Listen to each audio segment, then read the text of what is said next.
As a stroke victim, I just want to tell you, I've spoken to numerous people in my career, in my life, that have had strokes, and all the consequences that different strokes provide, create. And of course, some of the people that walk in and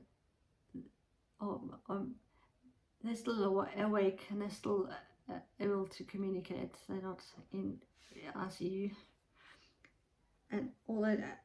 I always used to encourage them to remember just to try and to touch your nose one day. I want to say that people that have been exposed to stroke patients would say that would rather not survive and be a stroke patient.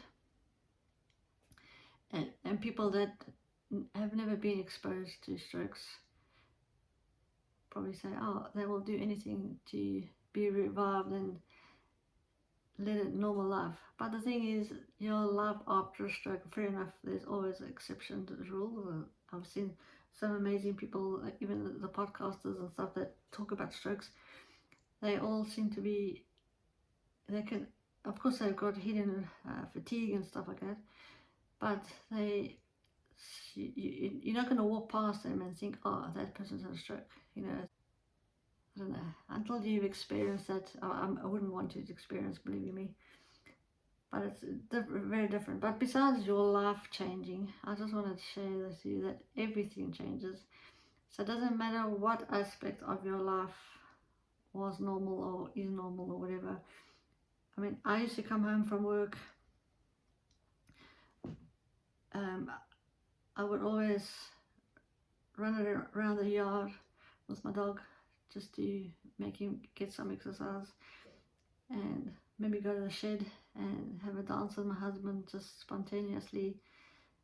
And we would mountain bike. I liked sewing, and I loved studying. I probably studied too much if I think about it now, because I think I spent almost my whole career studying to offer a better service to my patients. So it's like I woke up in a different world. So I much prefer the world I used to be in. The person that you knew a second before you had the stroke, or they had the stroke, is not the same person a second after the stroke. Everything's changed. Either devices or mats or different plugs or different chairs or wheelchairs.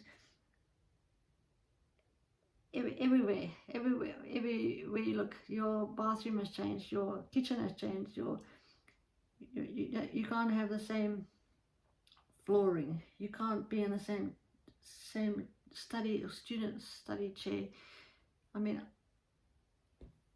your cutlery has changed, your crockery has changed, your bathroom, everything looks like a disabled person lives here. So it's not the fact that they're going to get better and next week everything is going to get decluttered and taken away and be normal again. That's just the way it goes. So as long as you're prepared to bring home somebody that's going to be different and a bit more difficult to understand, maybe if they got aphasia or any speech problems, and that your house is going to be different, and there's going to be more expectations that you all keep things neat and tidy to allow the other person to either not trip or not to have to bend down and fetch things or pick things up off the floor. I mean, even though you learn to do those things, I was just learning to at least bend down and pick things up when I had a fall. So then there goes your confidence. So I can pick things up in my wheelchair, of course, because I'm close to the ground. But like the other day, something was rolled under my desk, There's absolutely no ways I can get on the floor like I used to. Easily. I could, so all the things I used to like, there's no ways I can do it anymore. So I just want just to make sure that all your frustrations are legit, and that's just the way it's going to be from now on. Of course, unless, I mean, for my sake, in any case, it's maybe going to be a couple of years still, and even then, I probably will never be able to do the things I used to do. But I always try, and I like to be positive. So, but it's just some things are just a fact, and it's something that you need to be aware of.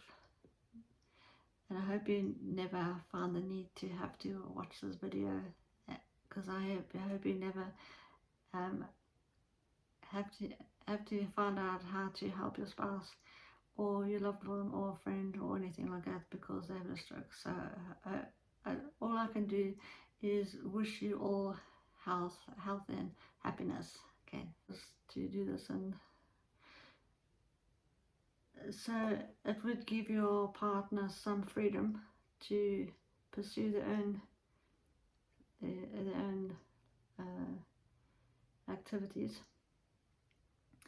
But at the same time, I don't think you should ever forget that you just have to take 5 minutes a week. Even as I promise you, that's all it takes. It's just to share something irrelevant, you know, just to sit on the sofa together. That if you can sit on the sofa, just sit next to the wheelchair, and just try and hold each other's hand or hold your leg or do something just to make that personal contact. And just always just spare 5 minutes of breathing time if you can, just to, even if you just look at the same scenery and don't say too much in the beginning because maybe you can't. I remember when I first had my stroke, and I think it was a month, I don't know, maybe more than a month later, my husband bought a newspaper, and all we did was, well, I couldn't even page the newspaper. I could hardly keep my head up, never mind that. And so, but we would look forward to that 5 minutes in the courtyard together, probably 10 minutes, and then he would put me in the shade and make sure I'm comfortable. Not that I was a pain in the butt with an uncomfortable wheelchair, and he just tried to show me. He still went through the crossword puzzle, even though I couldn't speak, but when you asked a question, I couldn't even understand the question, so I was very glad that there was some kind of activity in my brain. And it was, I don't know, he said that I whispered the one answer. Look, I'm hoping that I was right, but who's to know. But it's just by having that time in the courtyard, it was like, I don't know, it's just it takes you away from the stroke, being a stroke patient in a stroke ward. And believe me, being in a stroke ward as a stroke patient is the best thing you can do, because you, with other people that are struggling with the same things, maybe in different severities, because some are brain injury and some are stroke. But all in all, your brain is still muddled up somewhere along the line. And so it's quite comforting to come out your room, or so I make it sound so easy, get hoisted out the bed, put in a wheelchair after your nappy's been changed and you got a bib on, to take you to lunch, you know, to take you to the dining area to have lunch, you know. So at first I wanted to avoid all those things because I didn't think that it actually is, don't know, a bit daunting. But once you're out there, and it's not like everybody congregates around each other, you know, they all just eat and they go on their way. But I suppose because you see people that have had improvements, it actually motivates you to want to try and also get better. And I don't know, I think it's the best medicine that you can have.